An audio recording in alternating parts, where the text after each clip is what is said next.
안녕하세요. 이번 인성 과제를 맡게 된 1조 복현수, 박우진, 심진영, 이도현이라고 합니다. 1번 질문인 코칭적 표현 바꾸기, 단점을 장점으로를 발표하겠습니다.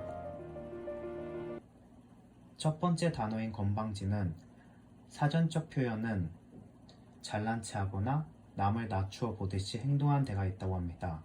이러한 표현을 바꾸어 말하면 예의 없는, 자신감 있는, 자기애가 뛰어난으로 바꾸어 말할 수 있을 것 같습니다.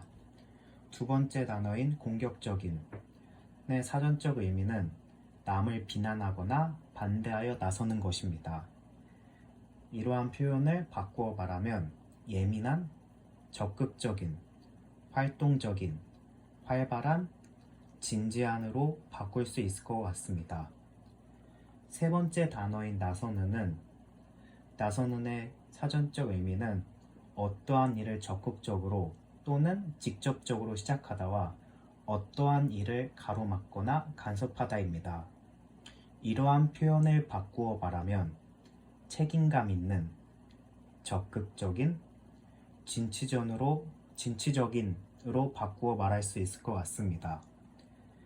네 번째 단어인 엉뚱한입니다.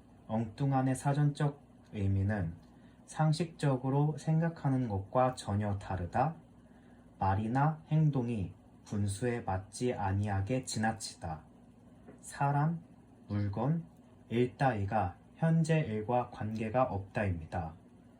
이러한 표현을 바꾸어 말하면 창의적인, 생각이 다른, 다차원적인으로 바꾸어 말할 수 있을 것 같습니다. 다섯 번째 단어인 소심함입니다. 소심함의 사전적 의미는 대담하지 못하고 조심성이 지나치게 많다입니다. 이러한 표현을 바꾸어 말하면 생각이 깊은, 사려 깊은, 신중한으로 바꿀 수 있을 것 같습니다. 여섯 번째 표현인 차가운, 냉정한입니다. 차가운, 냉정한의 사전적 의미는 인정이 없이 매정하거나 쌀쌀하다, 태도가 정다운 맛이 없고 차갑다입니다. 이러한 표현을 바꾸어 말하면 강단 있는, 굳센, 꿋꿋한, 줏대 있는으로 바꿀 수 있을 것 같습니다. 일곱 번째 단어인 독재적인입니다.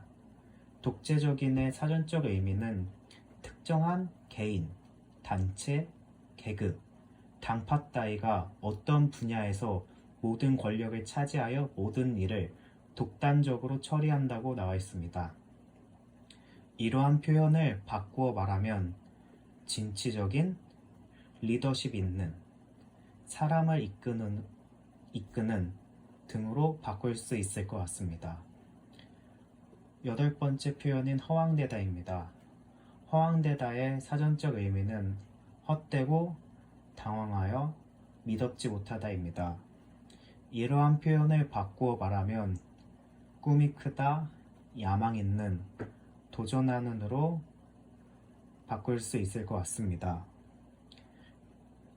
아홉 번째 표현인 게으르다입니다. 게으르다의 사전적 의미는 행동이 느리고 움직이거나 일하기 싫어하는 성미나 버릇이 있다입니다.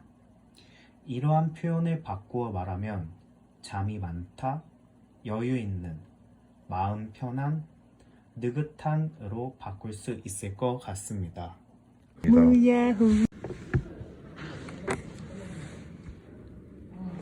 2번입니다. 전공 공부가 너무 어려워서 못 따라가겠어요. 휴학하고 싶어요. 당신이 원하는 결과는 무엇입니까? 제가 원하는 거는 이제 국시를 붙는 건데 네. 지금 제가 공부한 수준에 비해서는 네. 국시 합격에는 좀 많이 못 미칠 것 같아서 좀 어려운 것 같아요. 원하는 결과는 일단 국가고시를 합격하시는 네. 방향인 거죠. 그러면 그것이 해결된 상태에는 어떤 모습일 것 같습니까? 국시가 끝난다면은 굉장히 좀 홀가분한 상태일 것 같아요. 그래갖고 끝나기를 기대하고 있는데 아직 시간도 많이 남고 해서 좀 그렇습니다. 끝나면은 되게 막 뭔가를 이룬 것 같고 막 그렇게 생각하는데 아직 과정이 힘들다 이런 거죠? 네, 그러면 원하는 결과를 얻으면 기분은 어떨 것 같습니까? 만약 합격한다면 진짜 되게 기분 좋을 것 같아요. 그냥 아무 생각 없이 그냥 기분 좋고 그냥 지금은 그거밖에 생각이 안 나요. 그냥 기분이 좋겠다? 그 그럼 정도? 만약에 네. 합격을 했다면 그냥 기분이 좋다? 네, 그냥 홀가분하다.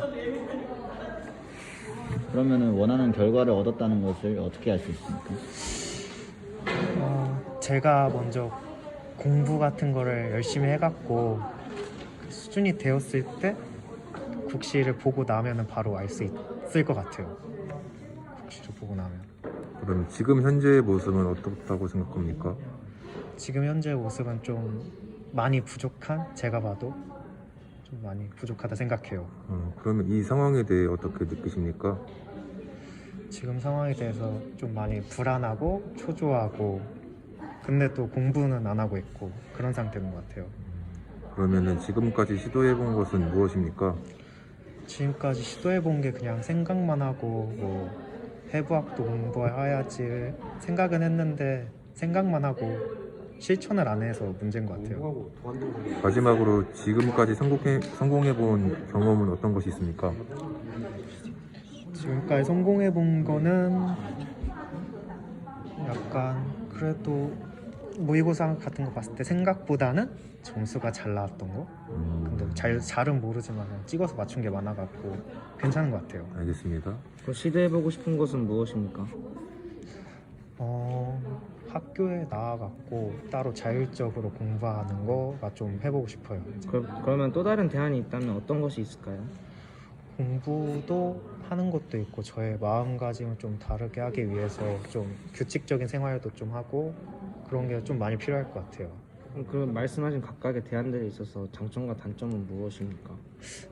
제가 말한 거에 있어서는 다 장점인데 단점으로서는 이제 제가 하는 게 귀찮아 갖고 그런 게 저 의지 부족이 좀 단점이 큰 것 같아요. 모든 게. 그런 대안들을 결정할 때 고려해야 할 것들은 어떤 것들이 있습니까? 이런 것들을 고려해야 될 때 제가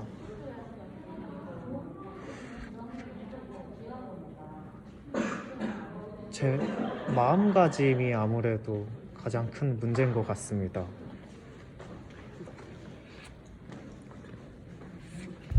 코칭의 철학에 앞서 코칭이란 지도하여 가르치는 행위를 말합니다. 즉, 발전하고자 하는 의지가 있는 개인이나 그룹이 가진 잠재 능력을 최대한 개발하여 그들 스스로 사고하고 움직이는 주도적인 인재로 성장시키며 발전 프로세스를 통해 현재 있는 지점에서 그들이 바라는 목표를 설정하고 전략적인 행동을 통해 결과의 성취를 이루도록 인도해주는 기술이자 강력하면서도 협력적인 관계를 말합니다. 코칭은 행동의 변화를 유발하며 학습자가 능력이나 지식을 갖고 있음에도 성과가 떨어질 때 이를 다시 상승시킬 수 있게 하는 매우 유용한 방법입니다. 한편 코칭의 어원은 헝가리의 도시 코치에서 만들어진 네 마리의 말이 끄는 마차에서 비롯되었습니다. 즉, 여러 사람을 태워 현재 있는 곳에서 목적지까지 데려다 주는 마차에서 유래한 것입니다.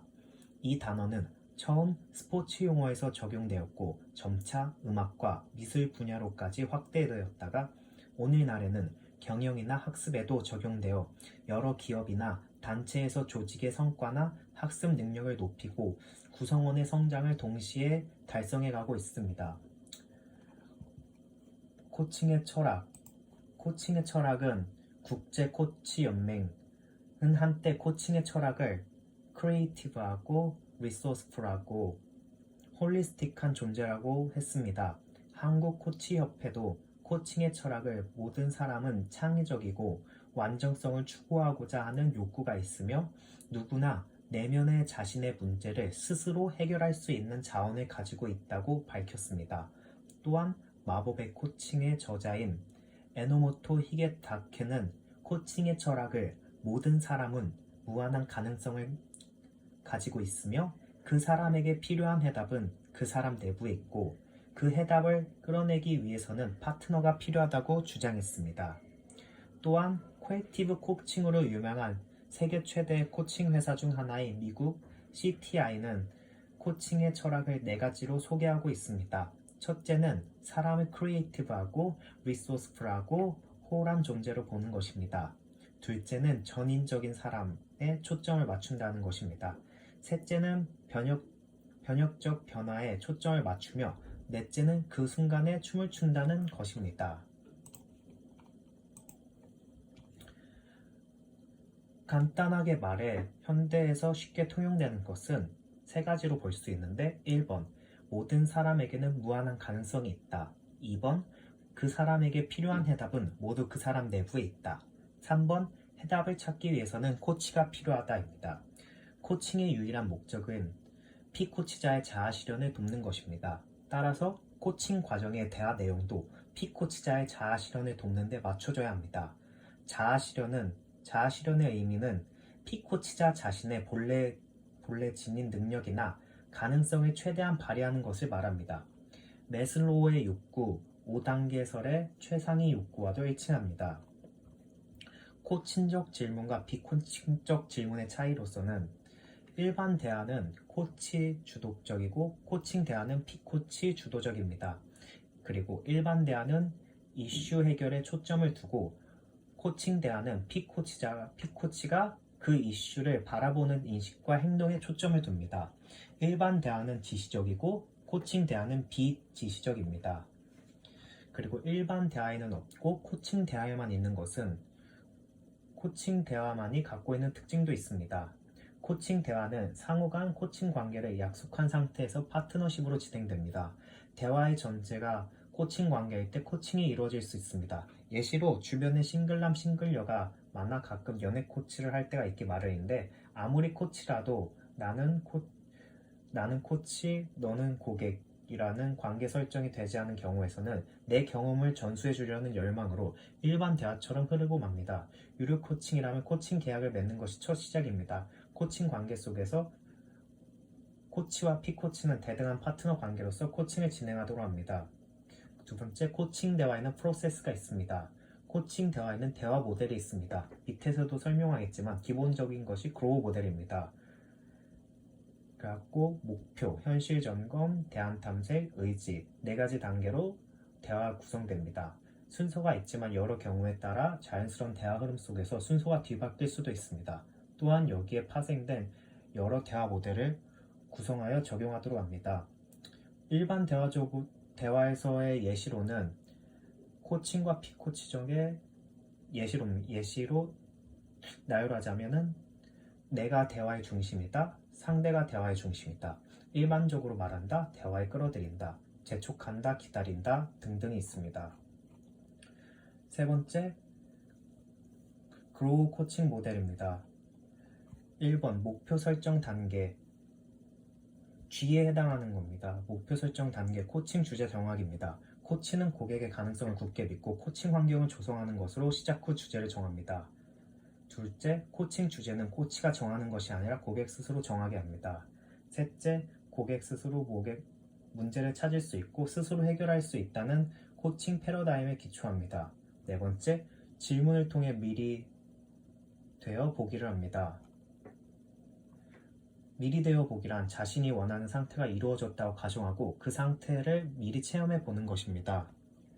다섯 번째, 목표인 궁극적인 목표를 확인해야 합니다. 두 번째, 현실 점검 단계의 차이를 확인하는 것입니다. 현실 점검에서 첫 번째는 고객이 어떤 상태에 있는지 다각도로 살펴보는 것입니다. 두 번째, 코치가 고객을 다그치는 듯한 느낌이 들지 않도록 조심해야 합니다. 세 번째, 고객은 자신의 현재 처해 있는 상황을 직면하게 됩니다. 네 번째, 질문은 가치 중립적이어야 합니다. 다섯 번째, 고객이 스스로 가진 자원과 한계가 무엇인지를 입체적이고 다각도로 생각해 보게 해야 합니다. 여섯 번째, 주제의 진정성과 함께 현재 상태에 대해 다각도로 확인하는 것도 중요합니다. 대안 탐구 단계에서는 브레인스토밍 하기가 있습니다. 첫 번째, 질문은 논리적이기보다 오히려 파격에 가까운 질문을 할 수도 있습니다. 두 번째, 어떤 이야기가 나와도 기꺼이 환영하는 자세로 들어야 합니다. 세 번째, 코치는 고객이 다양하게 생각할 수 있는 질문을 해야 합니다. 네 번째, 오른쪽 질문 대 왼쪽 질문 같은 반대되는 질문도 해야 됩니다. 다섯 번째, 고객이 다양한 각도에서 생각할 수 있도록 도와줘야 합니다. 실행 의지 확인에서는 스스로 말하기입니다. 첫 번째, 코치가 생각하는 방향으로 끌고 가서는 안 됩니다. 두 번째, 고객은 스스로 실천하고 싶은 것을 직접 선택하게 합니다. 이로써 책임감을 느끼고 실행력이 높아집니다. 세 번째, 스스로 마무리 짓게 합니다. 네 번째, 대안 탐구 단계에서 브레인스토밍한 것들 중에서 무엇을 실천할 것인지 구체적으로 정합니다. 다섯 번째, 스마트 기법을 사용합니다. 이로써 발표를 마치겠습니다. 감사합니다.